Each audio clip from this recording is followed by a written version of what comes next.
Assalamualaikum teman-teman. Selamat datang kembali di channel kita. Hari ini kita akan memulai sebuah perjalanan yang sangat seru dan penuh pelajaran, yaitu menjelajahi dunia hewan yang namanya diabadikan di dalam Al-Quran. Mungkin teman-teman sudah sering melihat hewan-hewan ini, tapi pernahkah kalian berpikir, kenapa ya Allah menyebutkan mereka dalam kitab sucinya? Ternyata, setiap hewan yang diceritakan punya kisah dan hikmah yang luar biasa untuk kita renungkan.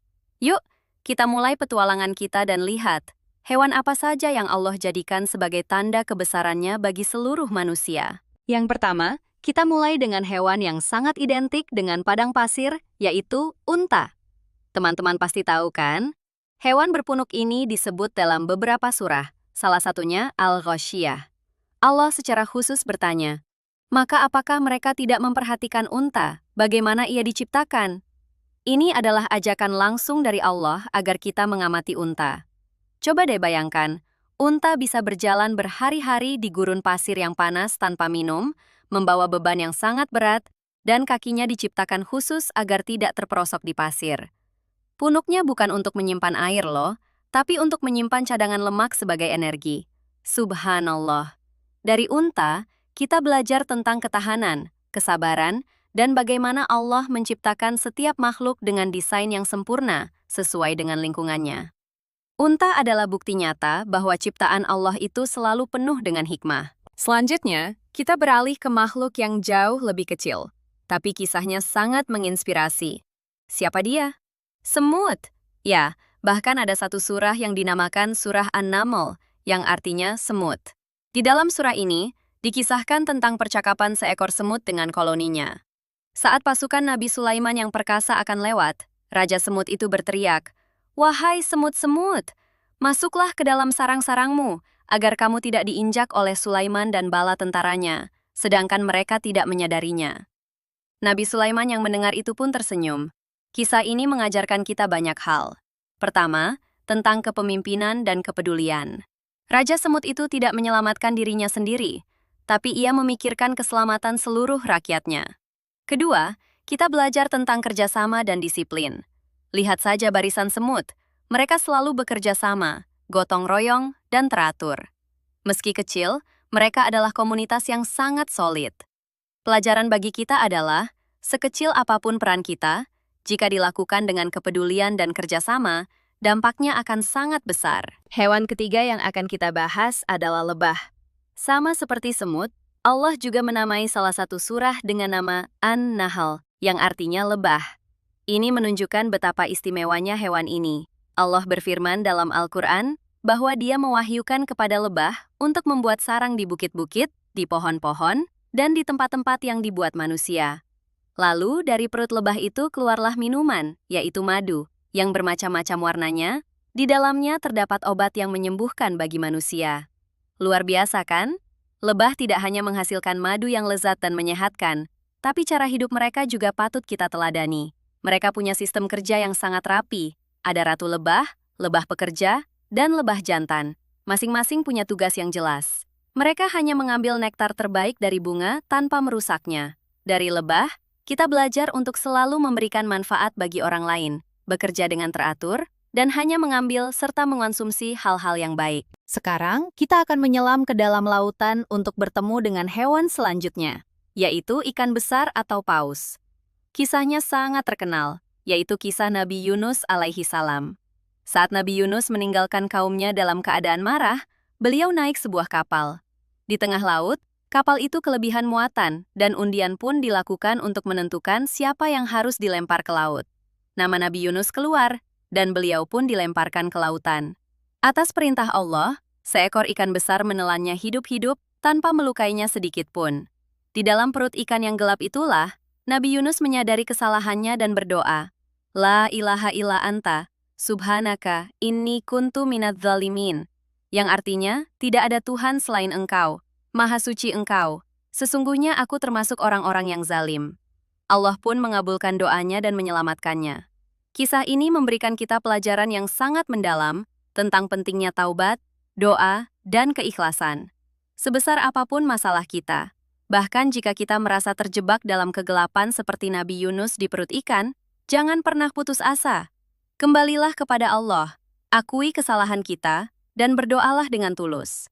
Karena hanya Allah lah satu-satunya penolong. Dari lautan, kita terbang ke angkasa bersama seekor burung yang sangat cerdas, yaitu burung hudhud.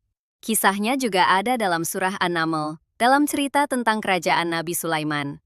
Suatu hari, Nabi Sulaiman memeriksa pasukannya yang terdiri dari jin, manusia, dan burung. Lalu beliau menyadari bahwa burung hudhud tidak ada di tempat. Nabi Sulaiman sempat marah dan mengancam akan menghukumnya. Tak lama kemudian, Hudhud datang dan membawa sebuah berita yang sangat penting dan valid. Hudhud berkata, "Aku telah mengetahui sesuatu yang belum kamu ketahui, dan kubawa kepadamu dari negeri Saba suatu berita penting yang diyakini."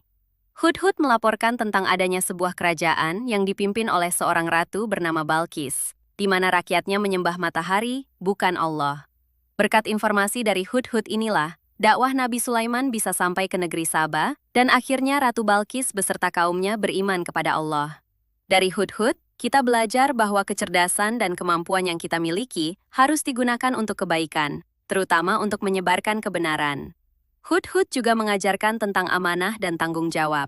Ia tidak hanya terbang tanpa tujuan, tapi ia mengamati dan membawa informasi yang bermanfaat. Ini menunjukkan bahwa setiap makhluk, sekecil apapun, bisa punya peran besar dalam jalan kebaikan. Hewan berikutnya adalah sapi. Namanya bahkan diabadikan menjadi nama surah terpanjang dalam Al-Quran, yaitu surah Al-Baqarah, yang artinya sapi betina. Kisah ini terjadi pada zaman Nabi Musa, di antara kaum Bani Israel. Saat itu terjadi sebuah pembunuhan dan tidak ada yang tahu siapa pelakunya. Allah kemudian memerintahkan mereka melalui Nabi Musa untuk menyembelih seekor sapi betina. Alih-alih langsung taat, Bani Israel justru terus-menerus bertanya tentang ciri-ciri sapi tersebut. Apa warnanya? Berapa usianya? Apakah sapi itu pernah dipakai membajak? Mereka mempersulit diri mereka sendiri dengan pertanyaan yang tidak perlu. Akhirnya, setelah susah payah, mereka menemukan sapi yang sesuai dengan deskripsi yang sangat spesifik itu dan menyembelihnya. Sebagian dari tubuh sapi itu kemudian dipukulkan kepada mayat korban pembunuhan, dan atas izin Allah, mayat itu hidup kembali sejenak untuk memberitahu siapa pembunuhnya. Kisah ini bukan sekedar tentang sapi, tapi tentang pentingnya ketaatan.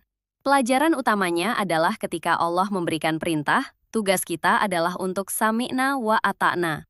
Kami dengar dan kami taat, tanpa banyak membantah atau mencari-cari alasan. Ketaatan mutlak kepada perintah Allah adalah kunci keselamatan. Hewan terakhir dalam daftar kita hari ini adalah laba-laba, atau dalam bahasa Arab disebut Al-Ankabut, yang juga menjadi nama sebuah surah. Dalam surah tersebut, Allah membuat sebuah perumpamaan yang sangat indah. Allah berfirman bahwa perumpamaan orang-orang yang mengambil pelindung selain Allah adalah seperti laba-laba yang membuat rumah. Dan sesungguhnya, rumah yang paling rapuh ialah rumah laba-laba, sekiranya mereka mengetahui. Coba teman-teman perhatikan jaring laba-laba. Terlihat rumit dan cantik, tapi sangat rapuh kan? Bisa hancur hanya dengan satu sentuhan jari atau tiupan angin kencang. Nah, seperti itulah perumpamaan bagi orang yang bergantung pada selain Allah. Kekayaan, jabatan, kekuasaan, atau apapun yang mereka anggap sebagai pelindung, semuanya rapuh dan tidak akan bisa menolong mereka di hadapan kekuatan Allah. Satu-satunya pelindung yang sejati, yang maha kokoh dan abadi, adalah Allah Subhanahu wa Ta'ala. Jadi, kisah laba-laba ini mengingatkan kita untuk selalu menyandarkan seluruh hidup kita hanya kepada Allah, karena Dialah sumber kekuatan yang sesungguhnya. Iman kepada Allah adalah pondasi yang paling kuat, tidak seperti rumah laba-laba yang rapuh. Masya Allah, teman-teman, luar biasa sekali ya. Dari unta yang sabar, semut yang kompak, lebah yang bermanfaat, ikan yang menjadi tempat taubat, burung hudhud yang cerdas, sapi yang menjadi ujian ketaatan, hingga laba-laba yang mengajarkan kita tentang kekuatan iman. Ternyata, begitu banyak pelajaran berharga yang bisa kita ambil dari hewan-hewan yang disebutkan dalam Al-Quran. Ini membuktikan bahwa Al-Quran bukan hanya kitab petunjuk, tapi juga sumber ilmu pengetahuan yang tak ada habisnya. Setiap ayat, setiap kisah, dan setiap ciptaan yang Allah sebutkan di dalamnya, semuanya mengandung hikmah agar kita mau berpikir dan merenung. Semoga setelah ini, setiap kali kita melihat hewan-hewan tersebut, kita bisa teringat akan kebesaran Allah dan pelajaran di baliknya. Terima kasih banyak ya teman-teman sudah menyimak video ini sampai selesai. Semoga apa yang kita pelajari hari ini bisa menambah wawasan dan keimanan kita semua. Jangan lupa untuk like video ini jika kalian suka, bagikan ke teman-teman dan keluarga agar manfaatnya semakin luas. Dan tentu saja, subscribe channel ini supaya kalian tidak ketinggalan video-video edukasi Islami seru lainnya. Sampai jumpa di episode selanjutnya. Wassalamualaikum warahmatullahi wabarakatuh.